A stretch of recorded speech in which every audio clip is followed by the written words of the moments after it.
Conecta Cultura presenta Conecta Negocios Sostenibles. Nuestros aliados son Petróleo y Energía y Holland House. Hola, ¿cómo se encuentran? Hoy nos encontramos muy contentos porque tenemos un nuevo capítulo de Conecta Negocios Sostenibles. Como recuerdan, empezamos con este proyecto en el año 2021 y ahora en 2026 estamos retomando con una serie de líderes clave de la transición energética, de la energía, etcétera. Y tenemos el gusto hoy de que nos acompañe Marco Nieto Vázquez, quien es socio del Grupo de la Práctica Industrial de Energía, Minas e Infraestructura de la firma Baker McKenzie en la Ciudad de México. Tiene más de 17 años de experiencia en consultoría internacional en el sector privado, el sector público mexicano y en organizaciones internacionales relacionadas con el sector energético. También brindó servicios como consultor externo al Organismo Internacional de Energía Atómica, liderando misiones profesionales para algunos gobiernos del centro y sur de América. Respecto a asuntos de modelación y planeación estratégica, fue parte del equipo de energía e infraestructura en PricewaterhouseCoopers en México. Marco, bienvenido, un gusto estar nuevamente por este medio para conversar. ¿Cómo te encuentras el día de hoy? Muy bien, Vicky, gusto en saludarte y qué bueno retomar otra vez estas pláticas. Gracias. Pues nos parece muy importante conversar contigo un tema que es clave debido a que hubo un cambio constitucional en el año 2024 sobre el tema de la generación y sus modalidades en la parte eléctrica. ¿Nos puedes conversar un poco sobre estos cambios constitucionales y lo que viene en la nueva ley del 2025? Sí, claro, con mucho gusto. Pues mira, realmente el cambio que vivimos a nivel constitucional en octubre de 2024, lo que hace es precisar cuáles van a ser los nuevos lineamientos bajo los cuales el Estado mexicano va a permitir la generación de electricidad y pues en general todo el desarrollo del sector eléctrico. Ciertamente esta reforma constitucional que te comento pues abarca también el sector hidrocarburos, pero lo relevante aquí es cuáles son las directrices para el sector eléctrico, que es lo que vamos a platicar hoy. Como parte de esos cambios, digamos, esencialmente mantiene las mismas condiciones respecto a la participación que tenían los privados en el sector. Es decir, ya no se regresa a un modelo de servicio público total de energía eléctrica con un poder monopólico absoluto, sino que ahora se hacen ciertas condiciones, se establecen ciertas condiciones para operar el nuevo sector eléctrico. Entre esa, pues obviamente la que más impacto ha generado, sobre todo para las decisiones de inversión de los generadores y de los comercializadores, es precisamente el concepto de prevalencia. En la propia constitución del cambio que te comento, se establece que un fundamento pues relevante que nos da mucha luz sobre lo que pretenden hacer, que es pues que toda vez que el Estado mexicano es el garante de las condiciones de confiabilidad y seguridad del sector eléctrico, pues es por esa razón que se establece un principio constitucional de prevalencia. Y establece también que las leyes definirán y establecerán los detalles de este principio constitucional. Bueno, pues entonces fue el 18 de marzo de 2025, es decir, ya casi un año, que pues se publica, entre otras, la ley del sector eléctrico, y pues es ahí donde precisamente vemos no solo lo que va a significar el concepto de prevalencia, sino también las nuevas modalidades de generación, a diferencia de lo que teníamos con la reforma constitucional de 2013. Recordarás que había una sola modalidad de generación, independientemente de si era sector público o privado, con la intención de establecer las mismas condiciones para todos los participantes. Bueno, pues ahora se establecen diferentes modalidades de generación y un principio de prevalencia. ¿Qué significa ese principio de prevalencia? Pues te establece, entre otras cosas, que se va a corto plazo a garantizar un porcentaje mínimo de participación del Estado mexicano de 54% y por lo tanto un porcentaje máximo de participación del sector privado en la generación inyectada cada año en 46%. Ese es el porcentaje máximo.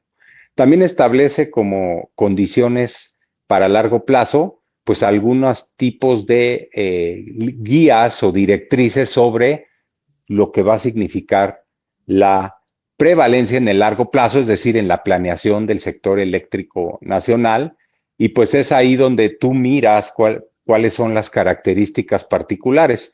Yo te diría que tratando de resumirlo, y obviamente estamos sujetos a la publicación de nuevas disposiciones, pero tratando de resumirlo, esencialmente son facultades constitucionales en el corto plazo para establecer un principio de curtailment para los privados.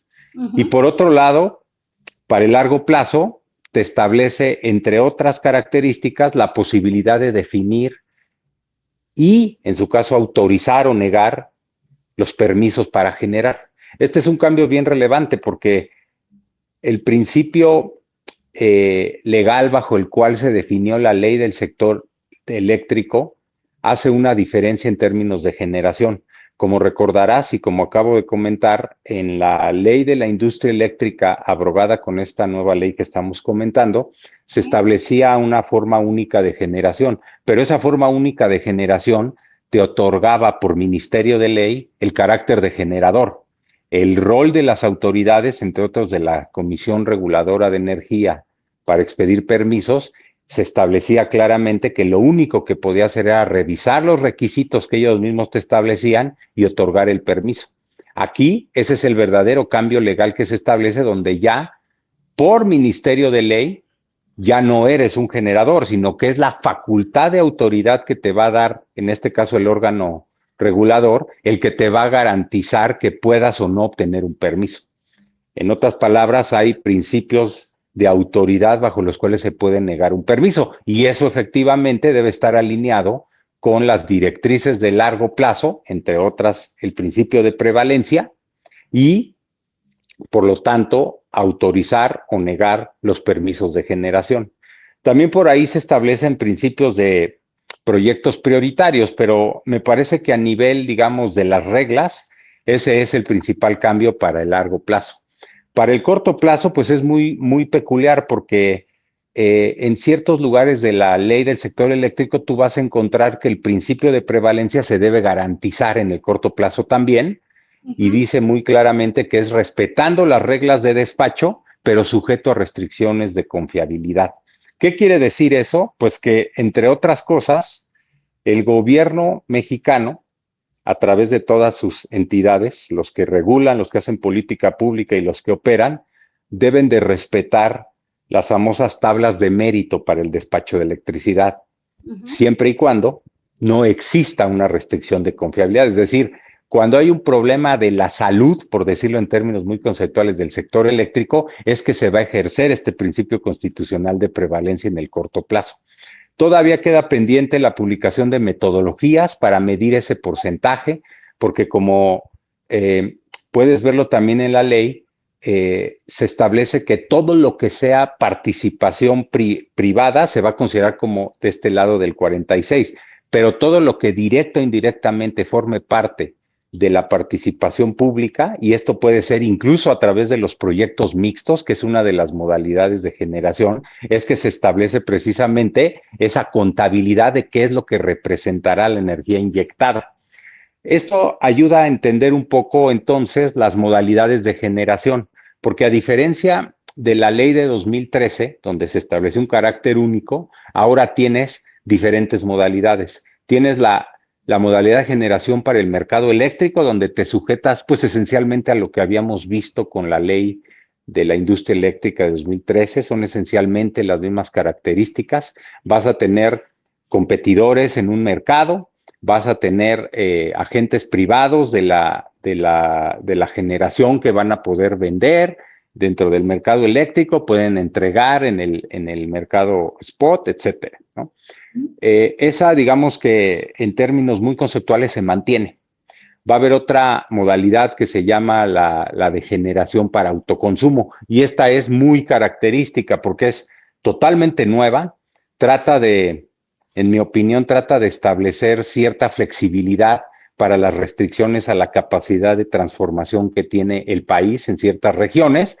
Sin embargo, con una característica, que ahora van a tener que desarrollarse sus redes privadas. Es decir, dentro de los proyectos de generación, las redes privadas van a formar parte de ese desarrollo de generación. Una red privada, pues es aquella red que se construye y que no va a formar parte de lo que se mantiene como servicio público en transmisión y distribución. Entonces, pues esto va a dar mucha flexibilidad, sobre todo para ciertos polos industriales que tenían ya déficits en la capacidad de transformación muy relevantes, incluso estructurales, y pues al mismo tiempo va a permitir que la industria manufacturera, la industria intensiva en consumo de energía como los data centers, todos estos procesos que requieren bastante consumo de energía y que sobre todo se desarrollan con una velocidad mucho más importante, son los que van a poder tomar ventaja. Los requisitos es que estés en un nivel de generación de entre 0.7 y 20 megas. Arriba de eso ya no puede ser considerado en una modalidad de generación para autoconsumo. Como te comentaba, vas a tener que desarrollar tus redes a través de disposiciones que acaban de ser publicadas, pues te da mucha luz sobre que esa característica de generación va a poder entregar a otras cargas que no van a ser considerados usuarios, sino que van a ser considerados como miembros del grupo de autoconsumo, van a tener que cumplir ciertos requisitos, y la otra característica es que van a poder ser o interconectados o aislados. Okay. Esencialmente lo que esto significa es que para un sistema aislado, pues es aquel que no depende del sistema eléctrico nacional, ¿no? Y para aquellos que quieran combinar la modalidad de generación para autoconsumo en el sitio con una red particular y quieran también complementarse o suplementar el suministro eléctrico de la red, pues van a tener que solicitar la condición de autoconsumo interconectado, ¿no? También vamos a tener tenemos ya otra modalidad de generación, que es la de los esquemas de generación para desarrollo mixto. Acaban justo ayer de publicarse en el diario, antier de publicarse en el Diario Oficial de la Federación, estos lineamientos para el desarrollo mixto. ¿Qué es el desarrollo mixto? Pues esencialmente es cómo vas a participar en tu carácter de privado dentro de los proyectos de generación de la Comisión Federal de Electricidad o de las demás empresas productivas, empresas públicas del Estado, perdón. Entonces, bajo esta característica, pues ya tenemos las modalidades de generación y es donde nos permiten esencialmente definir cuáles son las posibilidades y las alternativas para participar en el sector eléctrico desde el punto de vista de la generación.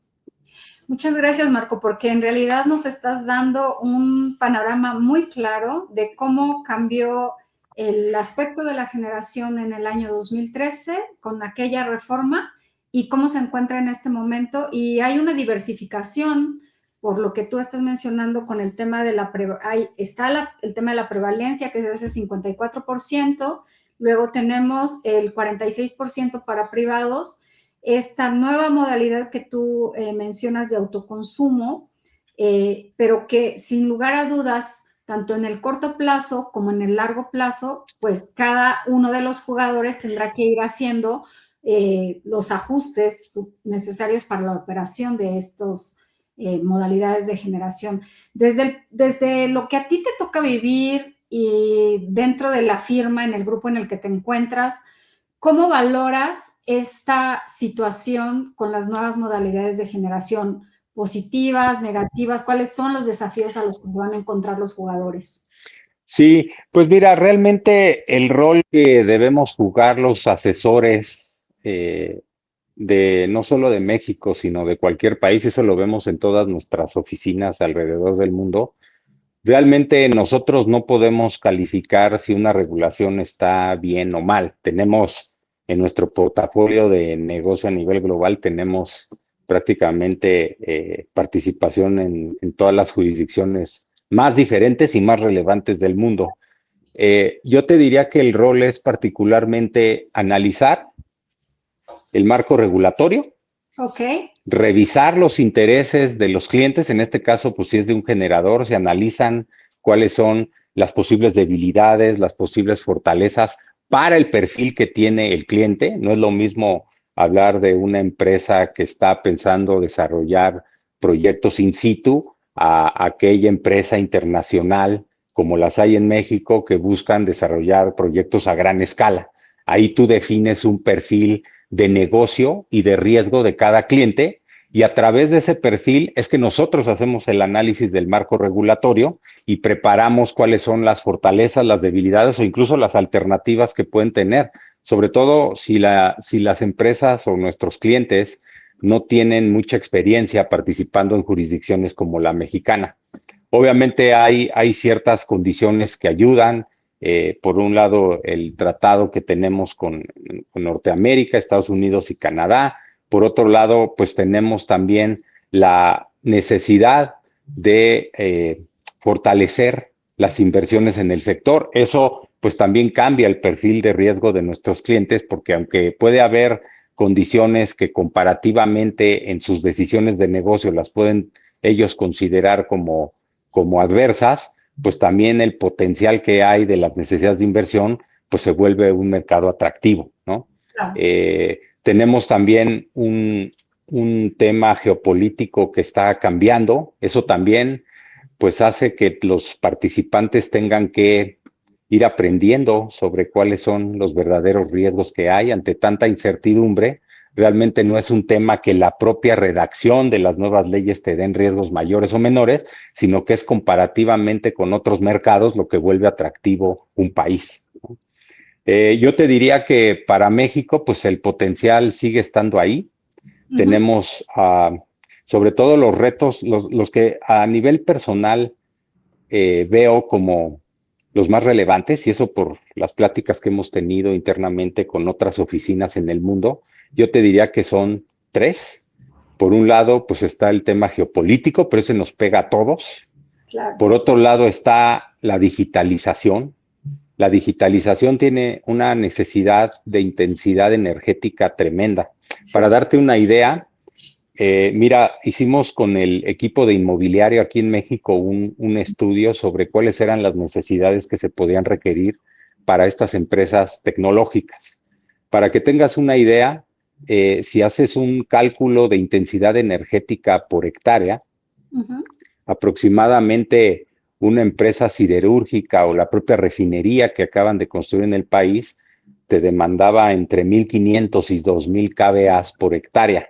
Para que tengas una idea de la intensidad, un data center te puede demandar entre 5,000 y 10,000 kilowatts por hectárea. Entonces, de lo que estamos hablando es de instalar 5 refinerías, 5 siderúrgicas, y la otra diferencia que tenemos pues el tiempo, porque pues tú sabes, la experiencia que tenemos de la última refinería, pues que tardó varios años.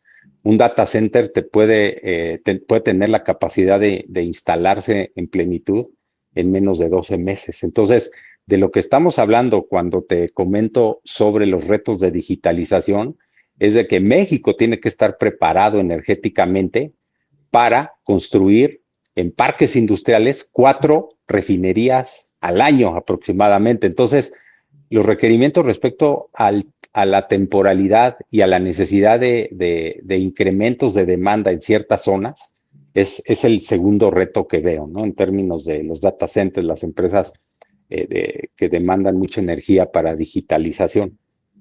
Y el tercero, pues es precisamente la electromovilidad.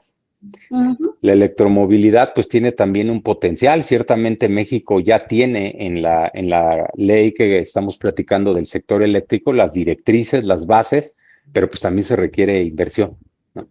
Esto es también un punto que se debe considerar, sobre todo porque no estás hablando ya como un problema en los déficits de capacidad de transformación, que eso es lo que esencialmente demandan los data centers y la restricción o la potencial barrera, sino también a nivel de baja tensión vas a tener unos polos de concentración de cargas que van a requerir pues obviamente inversiones para modernizarse y para atomizarse, ¿no?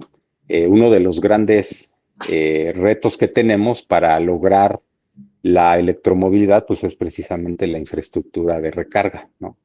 Entonces, esos son los 3 retos que identifico, al menos a nivel personal, para los siguientes años, no solo para economías como la mexicana, sino prácticamente para todas las economías. Marco, te agradezco mucho este panorama y esta claridad con la que nos muestras esta parte de cómo la generación se ha modificado con esta nueva ley, o por lo menos estos lineamientos, estos desafíos que se están viviendo a nivel global, que no son ajenos obviamente a México, pero también el potencial que tiene México, inclusive con este contexto de poder atraer inversiones que pueden anclarse a una regulación que les dará cierta certeza para que esas inversiones puedan seguir existiendo y que siguen existiendo en México. Sin más, me gustaría que nos puedas dar un mensaje de salida. Estamos por terminar esta charla que ha sido muy fructífera. No, pues agradecerte, Victoria, qué bueno que Conecta Cultura ha retomado estas charlas breves y muy puntuales, esperando que haya más y pues seguramente con los nuevos retos en la implementación de las demás disposiciones vamos a tener oportunidad de conversar. Muchas gracias por la invitación. Gracias a ti, Marco, y nos vemos en el próximo Conecta Negocios Sostenibles. Muchas gracias. Hasta luego, gracias. Hola, mi nombre es Victoria Contreras, fundadora de Conecta Cultura, y quiero hacerles una invitación para que asistan el 24, 25 y 26 de marzo a Expo May en Expo Santa Fe. Nos vemos allá.